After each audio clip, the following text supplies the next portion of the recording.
Terkait dengan statement Prabowo Subianto dalam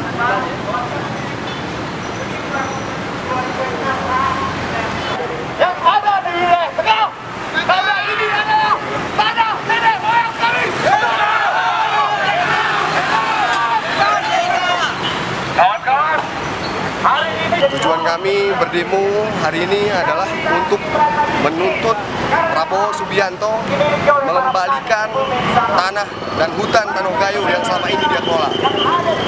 Kami dari Gayo Merdeka menuntut 3 hal kepada Bapak Prabowo Subianto. Pertama adalah mengembalikan tanah kami 93.300 hektar.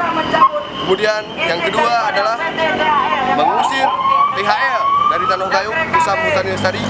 Yang ketiga adalah menuntut permintaan maaf dari Bapak Prabowo Subianto karena selama ini telah mengambil hasil alam, menebangi hutan dan mengambil karet dari hutan-hutan kami.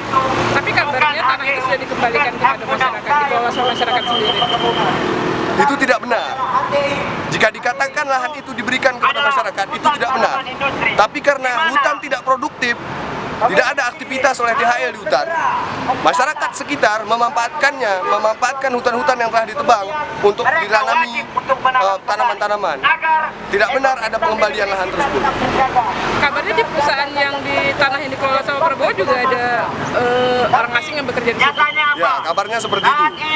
Itu ada dikatakan bahwa ternyata yang bekerja di sana adalah tenaga kerja asing. semua.